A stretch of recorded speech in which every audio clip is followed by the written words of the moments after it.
on? Yeah, Check. you're on. We're You're on. on. Awesome, dude. Hey. Brendan from Counterparts. How you doing, man? I'm here. I'm good. I'm unleashing the Ultra Beast with a Monster Energy Zero Ultra. It's time. So for, I'm good. It's time for me to get an energy drink or a cup of hit that coffee or coffee. I need- something. I need it. hit Yeah, that cold, I need it. that today. It's shot. Yeah. Am I allowed to swear on here? Oh yeah, Oh, yeah. absolutely. Okay, yeah. well, I'm so shot that You- when I was talking to some people, and rather than saying, yeah, thanks, guys, I was just like, yeah, thanks, fuck you guys. I was like, whoa, wait a minute, I'm really sorry. I didn't mean to say that. It was so funny. I was just like, okay, like, let me do some damage control. Like, I would never do that. It's my bad.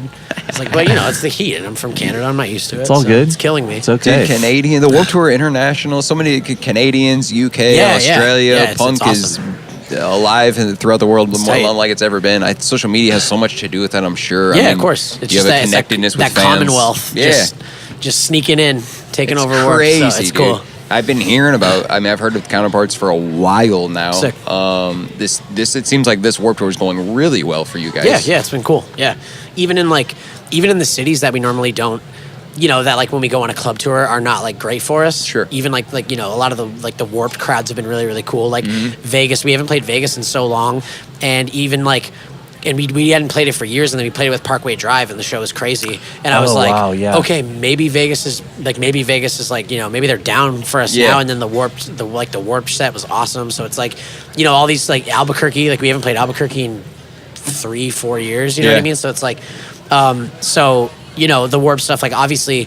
It's bringing out a lot of people that probably have never heard of us, but that's what you want, you know. Absolutely. Like, Oh, yeah. If we have 1,000 people watching us on like at a Warped set, and there's 100 people that know who we are, then that's like so much exposure for other people. You know what I mean? And like Absolutely. that's literally why we're doing a tour. You know, like that's why we're doing this tour. Yeah. So When it's an audience of people, we were talking earlier, like, I don't know if you have a more captive audience than any opportunity. oh yeah, of course. You know what I mean? Yeah, People just they're ready for absolutely. something new. And see, and it's so crazy because like, you know, we'll play at like Seattle. We played at like 12 or something, like noon. Yeah. And we were all like, oh shit, I wonder if anybody's even gonna be here. Yeah. And it was crazy. And I'm just like, you guys are fucked, man. Like you guys have this much energy they at don't give a noon. fuck. Like And they're gonna rage for 9.5, 10 hours or something like it's that. like, Oh, dude, they're crazy. Like Yeah. you gotta be like. There's no you bad have to be set an at Warped athlete Tour. for that. You know what I mean? Like it's crazy. Yeah, I mean, in many ways, I almost like the beginning is an advantage. Like kids are like fresh. Like, Oh, yeah, they've absolutely. been waiting all year for the Warped Tour. Of course, yeah. See, like it's Counterparts. Yeah, like you know, it's like if we, I mean, obviously, I think like the sweet spot is to hit around, you know, like your 2 o'clock to 4 Sure. area. Like Yeah. that's sort of when it's like stuff's really popping off, because you know, like traffic and kids not getting in time. But if I had to pick between playing really early in the day or really late in the day, I would always take early because yeah, kids are like they're fresh, they're just here, they're Yeah. like, I've been waiting in line, I'm bored, like I want to get this going. Whereas at the end of the day, you know, depending on where you are, if you're in Vegas, people got like heat stroke and stuff, Yeah, and they're yeah. like throwing up, and they're like, I don't care about this band. Sounds like too much like Misery Signals anyway. I don't give a shit. You know what I mean? So it's like, so you know, but when you do it, like when you do it earlier on in the day, you definitely get more of a, you know, everyone's ready to go. Sure. It's cool. I'm ready to go because I'm like, well, I'm up, I'm bored. Let's You know, go. I haven't been outside yet, so let's just go. Let's go smash it. Hell yeah.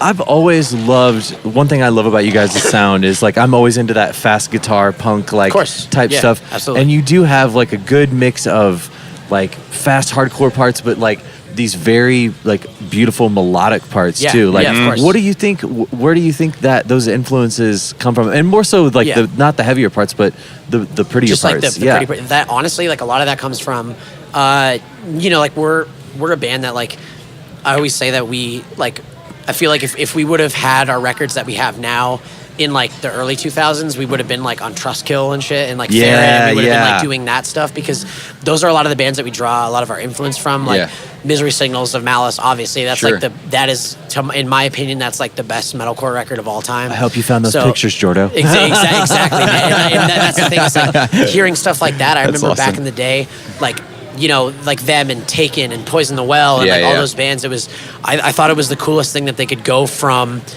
the heaviest, like a super heavy part, right, like seamlessly into this like really pretty, and like you know, if you were to show somebody that snippet, they would never be able to tell that it was like a metal band. Yeah. And I think that was just something that we thought was so cool. Yeah, and I love you know, that. it definitely took us a while to master it and like actually figure out how to do it properly without it being choppy and sounding like like a weird. It's old, so hard, right? Yeah, of course. Yeah. Like, it's a very methodical type of music, it took us forever to figure. Like now we definitely have a grasp on it. Yeah. But when we were like 18-year-old kids, like doing it, like our first record came out in 2010. Yeah. So it's like that, or like 2009 even. Sorry, it's like we tried to do it back then, and we were just new to it, and we didn't really understand how to get the transitions down and stuff. And now it's like, we just kept at it, and now it's like second nature to us with that in that regard. Anyway, it's like that Hopes Fall album that has a couple instrumental parts that are just like all just clean channel like pretty songs. It's they're really recording. They're back. Yeah, the guy that we record with, like Will Putney, Sorry, that is a riff. It is just like in my head. His like Will Putney's label, like his imprint on Equal Vision, Graphic Nature, like they reissued all the old Hopes Fall stuff. They're recording.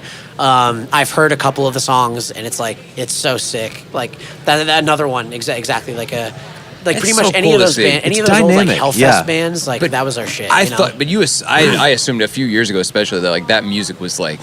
I didn't think there was any like that was. I didn't think that would come back. No, me neither. At all. And that's the thing is like, that's what's so crazy about it is like because we've been doing it for so long. Yeah.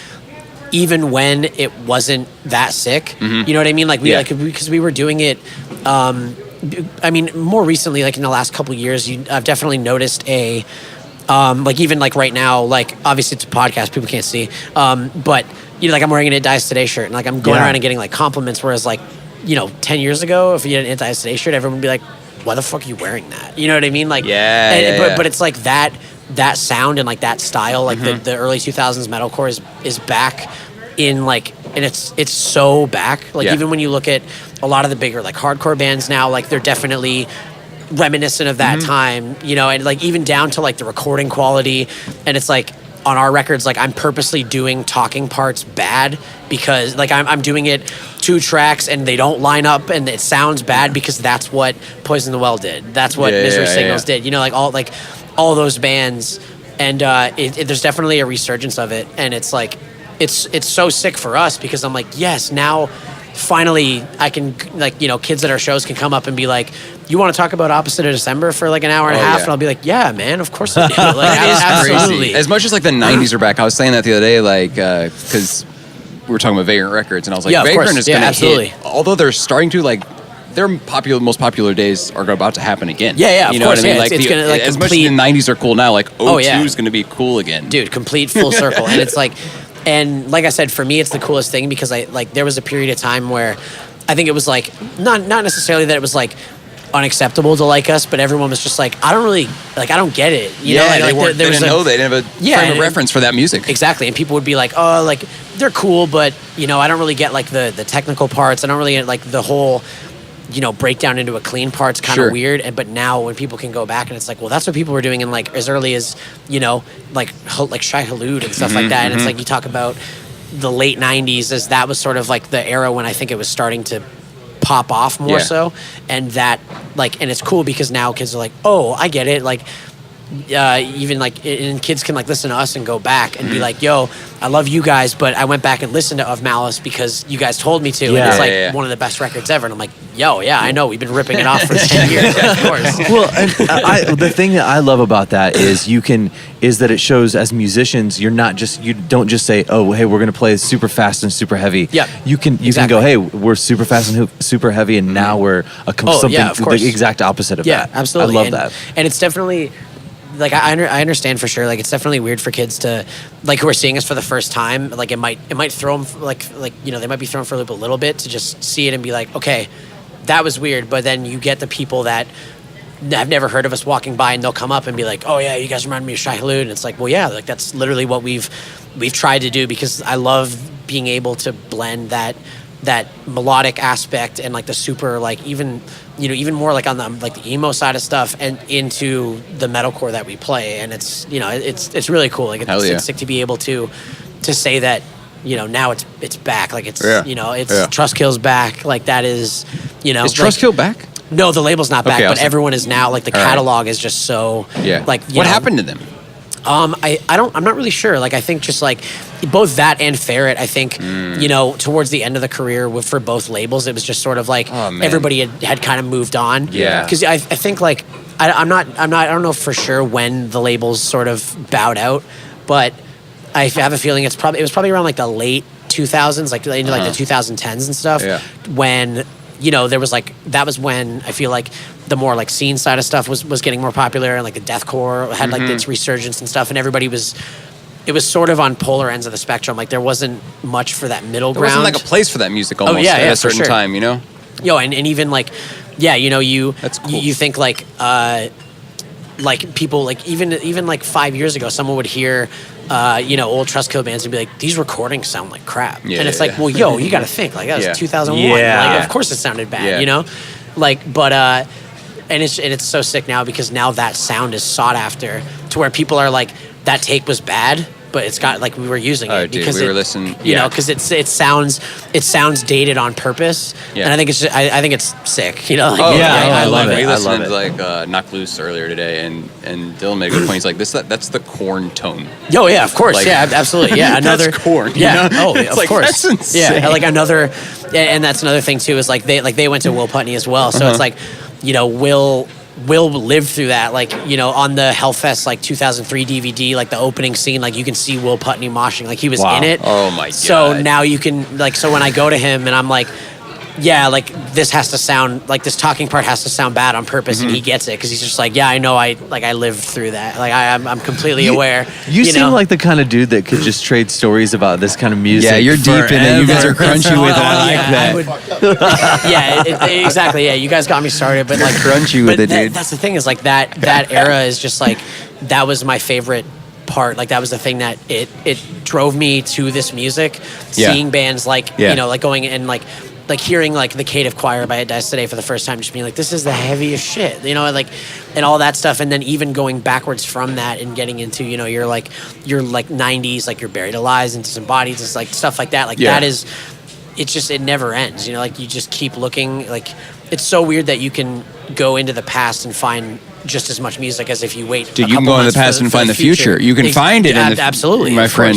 Let's talk about a band real quick, Code 7. I don't think I've ever heard of them. Code 7. Oh, dude, I'm dropping it. You got Code 7? No. Code 7, no. I should check it out, I'm sure. Shit. They toured with Dredge back in the day. They had an album called The Rescue. They're from North Carolina, and they are insane. Yeah, well, there you go. Now I got something to listen to. All right. Trust on that. I can tell we're all on the level. For sure. Yeah, dude. I mean, The Rescue. It's just a band that not all of the bands will, like, they won't all be cool again. Some will be like, you know what I mean? They'll be like, those ones are like Acceptance. Oh yeah. You know what I mean? A band like that, like they may not make it back, but like it rings a little. But there's the people that really loyal, you know, really care, and that's all like we ever hope to be. You know what I mean? Like obviously, like playing the kind of music that we play, I knew that we were never going to be this like the biggest band in the world ever, but I don't really care about that. I just want to be the band that. Let's say we do a reunion like 10, 15 years down the road. Like I want people to be excited because I want them to go, yo, this band actually like did something. And it meant something to me. Of course. And, and like, you know, I would hate to be like a sort of like flash in the pan, like get really, really popular for a year and a half and then die off thing. Like, but I think at this point in our career, like that won't happen just because we've been doing it for so long. And it's just been this like slow incline. Like you even notice it'll be like, okay, well, we played this city a year ago and there was 100 people, now there's 200. And it's like, you know, it's not like, well, we played it last year and there was 100, now there's 1,000. Like that's never been the case for our band, but the slow, steady, like uphill, like our band's been like an uphill battle since day one. So we've just been trying to get just that little, it's just right up, you know, it's just attainable now. So it's really cool. Like it's cool to be able to do it. That's cool, man. It's cool to see that you can see the hard work paying off like that. You know what I mean? Of course. And it's like, and in a modest way. You know what I mean? Like, like you said, you're not trying to achieve an overnight success that goes away in an overnight. Of course not. Yeah, and that like that's been the thing is like I've always just wanted Counterparts to be this like this band that can hang for years because the scariest thing would be to get really big really fast and then drop off because then it's like, oh shit, I guess I have to go back and work at Hot Topic or a grocery store again. You know what I mean? Like, you know, because I've had 2 jobs my whole life, and that was both of them. But once I turned, I graduated high school in 2009, so so it's like, it's been, I guess I was like 18. Yeah. So it's been, since then I've been on tour. So I obviously just want to do this forever. Yeah. And maybe I'll be able to, you know what I mean? Yeah. Like that would be sick, but whatever. I'm sure there's a spot at Sobeys grocery store in Hamilton, Ontario waiting for me. Hot Topic won't let me back. I walked out of work one day, so I'm not getting rehired there. So. You're killing it right now, dude. You just live in the moment, keep making great songs. Dude, and it's really so cool to kind of get to know where you guys are coming from with all this shit. Hell yeah. It's Counterparts 905, right? On Twitter that's the Hamilton area code 905. Yeah, so represent. That's what's you awesome. gotta see, and then it's cool because now like we're in Nashville, and 3 of the dudes are from like Hamilton area, and then we have our other 2 members are from Nashville. So it's like now Nashville has become this like second hometown for us, almost like almost instantly. It was like Blake joined, and then a little while after Tyler joined. So it's like we have this like Nashville connection now. That's what lets us do these like house shows and these like cool secret things. And it's like Nashville's like another city. It's like Hamilton to me, and Hamilton is like another city to the guys like Blake. Like Blake loves hanging out there. Tyler's only been a couple times because he's relatively new to the band, but it's like Blake has friends in Hamilton and stuff now, and like I got friends. It's just Nashville and Hamilton have a connection now. Hell yeah, dude. Sister cities. Our sister city is literally Flint, Michigan, and we don't know anybody there. King A10, if you guys want to hang out, we can go to the Can USA hockey games together if you're feeling it. But well, we'll be at the show tomorrow for sure, man. Awesome. Hell yeah. So sick. I hope it's good. It will. If not, who gives a shit? We'll all be drunk anyway. All right, let's go. Counterparts. Counterparts 905. You already know.